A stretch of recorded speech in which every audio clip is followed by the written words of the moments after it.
Hello and welcome to the Ars Electronica Center. Let me be precise, to the new Ars Electronica Center, because the space that we are in right now, the deep space, a very famous and super successful installation of Ars Electronica, it was only built between 2007 and 2009. So it's not from the original time, so to say, from 1996, the time that we are going to celebrate a little bit this year.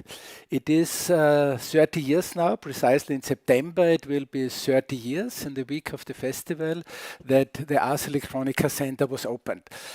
This kind of, annual situations are always a very good moment to reflect upon whether you have reached your goals, what's your position, and of course, what's the further developments that are necessary and that are ahead of us. And of course, for Ars Electronica, this is not only a reflection about our activities, about the very successful 30 years of this Ars Electronica Center, but it is in particular a reflection about what we called the digital revolution. Then at some point, revolutions seem to be a little bit too harsh of a word. Now we call it rather digital transformation. Let's see how this is going on. It is 30 years by now, and 30 years ago, when the Ars Electronica Center opened, there were merely 100,000 websites all over the world. In the beginning of 1996, Google didn't yet exist. Amazon.com was just in late 95 was registered as a company, and 96 they started to sell their first books. There are a lot of things of the digital revolution, of the digital transformation, of our digital reality that didn't exist at all. And therefore, I think it's really remarkable to use also this year to really look a little bit at this very early time and see how the digital transformation has unfolded. In the early 90s, it was a big euphoria. Those who are my generation still will remember that we had big hopes that internet would democratize the world. The global village was one of the big buzzwords of this time. And like so many times already before in the whole human history, whenever a new information and knowledge technology came up, people started to think, well, if all the knowledge of this world would be available to everybody, if everybody could communicate with anybody, well, how could this not create a better world, a world of peace, a world of communication, a world of dialogue?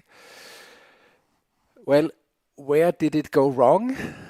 What can we learn from the way how it unfolded for the very next big thing that we are now going to start? I think it doesn't need any explanations on how intense all the big hype on artificial intelligence is, considering the impact on culture and society. Just the sheer number of money that is being mobilized now to run after the big dream of artificial intelligence will create a huge impact.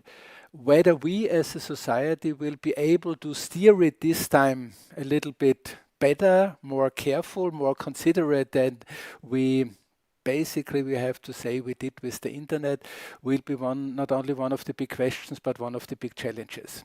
So with this year's theme of Ars Electronica, Future Begins, Negotiating Humanity, we are going to trace down what we can learn from the last 30 years, what we can predict considering how we nowadays know how things are running also in the digital world. And of course, we will draft together with hundreds and hundreds of wonderful artists, scientists, contributors, like every year at this festival, we will draft concepts, ideas, a master plan maybe even, for how to develop this coming 30 years in a more meaningful and considerate way.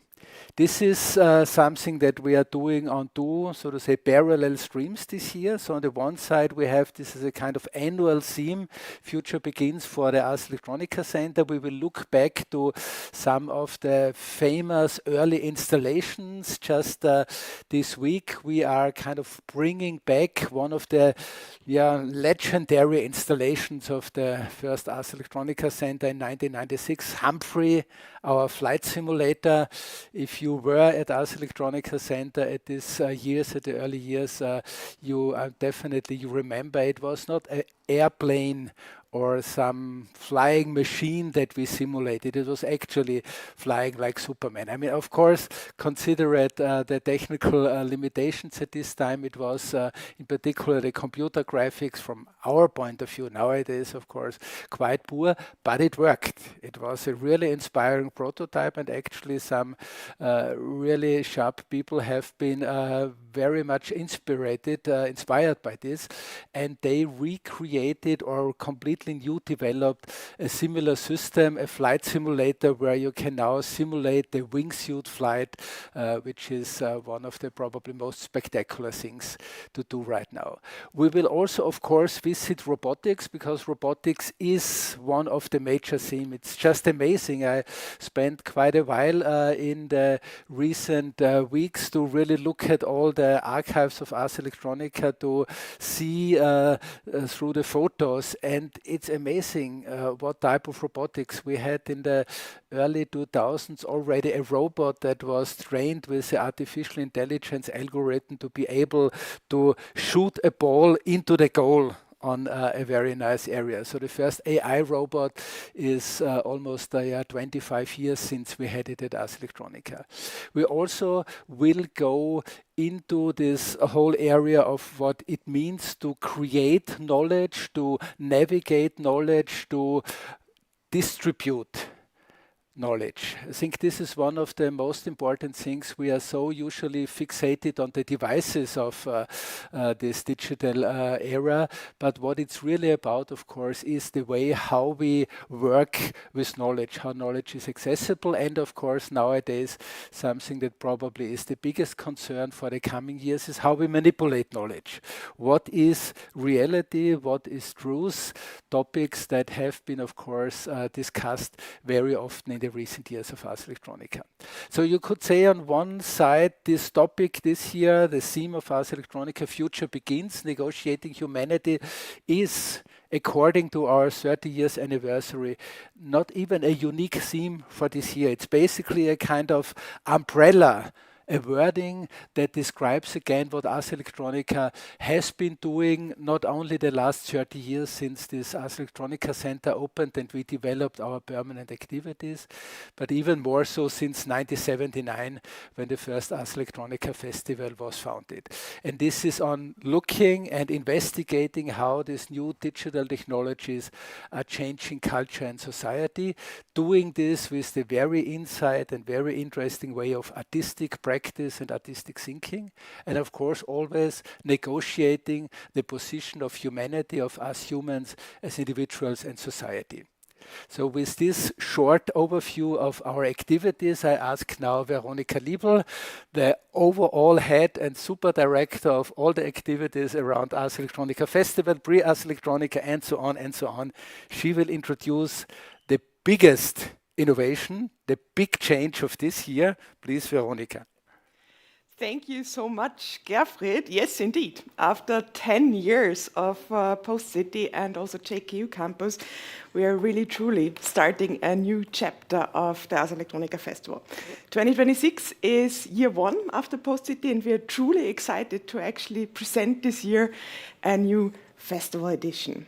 The festival no longer has just one center. We are instead actually wandering to the inner city of Linz. The city itself really becomes the stage of the festival stage and a forum for art, technology, and society. We're opening the city. We are also opening, hopefully, really unexpected and new spaces and locations. And of course, we're inviting all of you to encounter this with us. We are activating more than 30 different venues in the city center of Linz, but we are structuring this also really according to 3 main hubs in Linz. The OK Quarter, the Med Campus, and the Danube Triangle. I will get into all of this with a bit more detail, but be assured you can really come to any of these 3 hubs. So we have info points there, we can answer your questions there, and you can also pick up your festival accreditation and passes in each of the hubs. The starting point and one of the main 3 central hubs is the OK Quarter. Many of you are probably familiar with the OK Center and remember it from hosting the Cyber Arts exhibition, but that's not the only venue in the OK Quarter. It's also the Ursulinen Church, the Ursulinenhof, the underground venue of the Krypta of Karmeliten Church, and many more locations in this area. In the OK Quarter, you'll find, for example, the Startpreis exhibition in the attic of the Ursulinenhof. So you can actually encounter the prize winners of the Startpreis this year in the magnificent rooftops of the Ursulinenhof and also Ursulinen Church. You can wander through these old structures and explore groundbreaking projects, driving also art-driven innovation at the intersection of art, technology, and society. Symposia, conferences, and workshops will be held in and around Ursulinenhof. So whenever you're interested in the main symposia of the festival, please come there. We'll have focus on digital infrastructures this year, on misinformation, disinformation, as well as on AI for social impact. And we'll bring back again also Archipelago of Possible Futures with a 2nd edition to the festival, curated by Francesca Bria and José de Luis de Vicente, with their focus also on bringing policymakers, artists, and scientists together to discuss Europe's future. And traditionally, we'll also host a whole Starts Day this year, centering very much also on the role of artists in environmental and green innovation practices.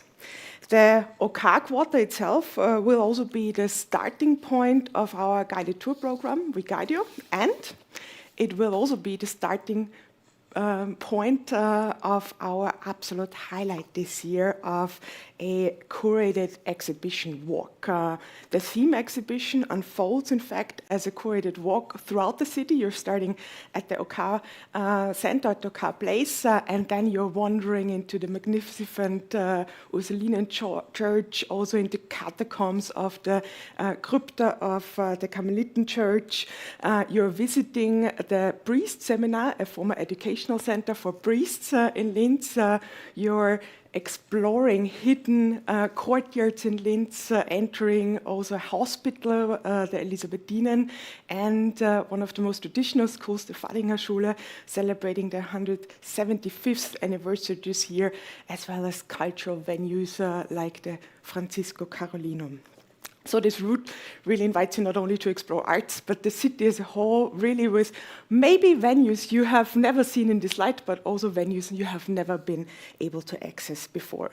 Along this route will be traditionally, of course, many of the productions we have working on throughout the year, throughout the last years, with, for example, the Studio Doppler program from Creative Europe, where we have invited scientists in the last 2 years to visit artistic studios and also outcomes from our many collaborations like the CIVO Ars Electronica Award, focusing on Latin American projects, and many of our collaborations also with Asia, Australia, and many, many more.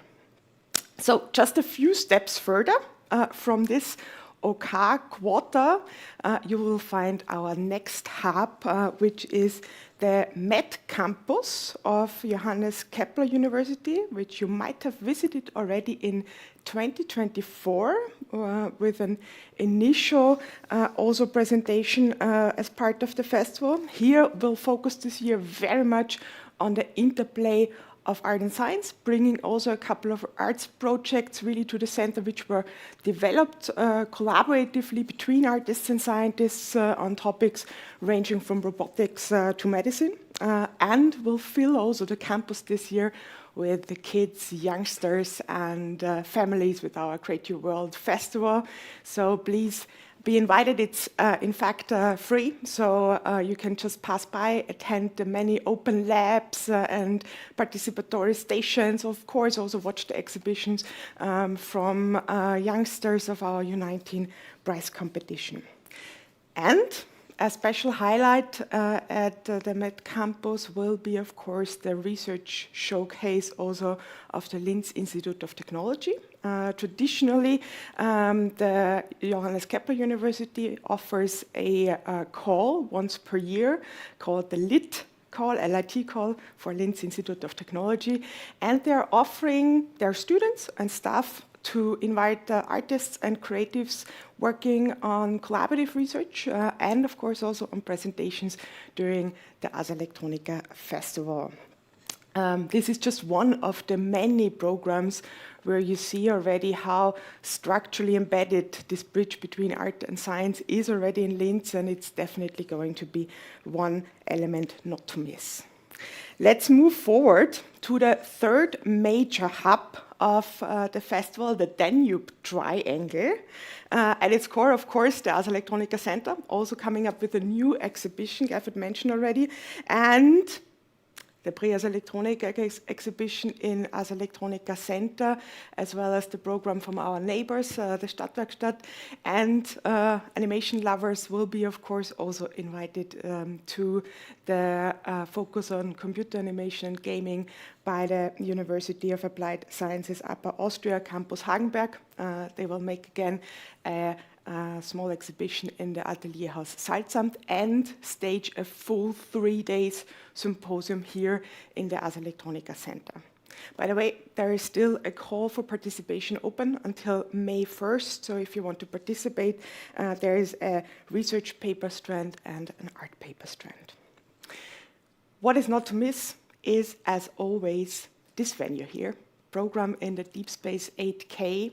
As always, we are really focusing within the festival also on a rich program on the topic of cultural heritage. This year also focused on living archives. Together with Salzburg Festival, we bring these new forms of remembrance, also new forms of making cultural heritage contents, archives more accessible to this amazing venue. We have worked with artists and the archives of Salzburg Festival throughout the last 2 years in residency programs, and you will be invited to explore this here. One element you should definitely not miss in the Danube Triangle is the Arts University. It's one of my personal highlights every single year at the festival. It is coming out of the collaboration between the Arts University and Ars Electronica since several decades now, and invites really students, professors from all over the world on presenting their outcomes, their media arts, their media technology, media design programs from bachelor's, master's, PhD programs, bringing really the new voices to the festival, an element which always is filled with much life and definitely a big recommendation this year. In addition, as I mentioned, to these 3 hubs, there will be, of course, many other locations also within the city center, and for the major evening events, we are going to open the doors of some really spectacular ones. A special place, even a special moment, to be honest, becoming already tradition within the festival, is the Ars Electronica opening at the St. Mary's Cathedral. This year, on September 9th in the evening, we are starting again outside and then moving inside the breathtaking church. The evening will combine classical orchestral music from the Bruckner Orchestra, Linz, with stunning contemporary elements in music. Another moment to celebrate is then the award ceremony on Thursday, the 10th of September, where we celebrate the big winners of the Ars Electronica, the Starts Prize, the State of the Artist Prize, and also our new initiative, the AI for Social Impact. This initiative is co-developed together with CARE Austria and honors in particular works focusing on the use of AI in humanitarian contexts, also in contexts which benefit really the social good, which also center works from and for communities.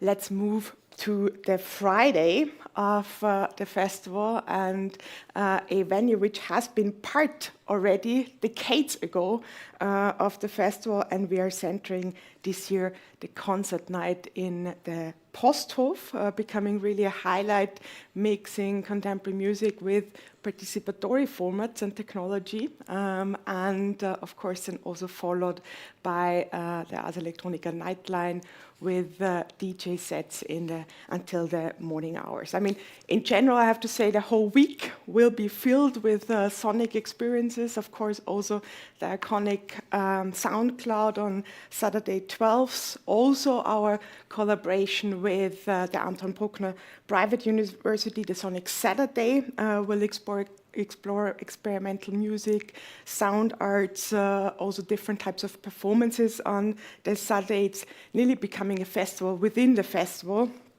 And on Saturday, another highlight will be staged here by our colleagues in the Ars Electronica Future Lab, where the Open Future Lab actually returns to the Ars Electronica Center with a new format. Of course, they're always giving insights into their research projects. They're also mixing this with performance projects here in the Deep Space 8K, but this year they are going to also give us insights into Hello Worlds, the new exhibition at Ars Electronica Center opening in September. It's part of the Future Humanity research collaboration with Toyota, and presents first insights really into exploring how our future may evolve in times of AI. Before this, we are inviting you all already to the pre-opening walk, so that's the first get-together. Hopefully we will see all of you on Tuesday before the festival officially kicks off. It's the chance for all of you to get behind the scenes, a first pre-opening of all the wonderful exhibitions we are presenting within the festival, starting in the afternoon and then ending with a big 30 years celebration birthday party here at Ars Electronica Center, celebrating 30 years of Ars Electronica Center, celebrating also 30 years of Ars Electronica Future Lab. With this, we are really looking forward to welcoming you in September in Linz, and that's for now to say goodbye. We are happy to welcome you in September. Thank you.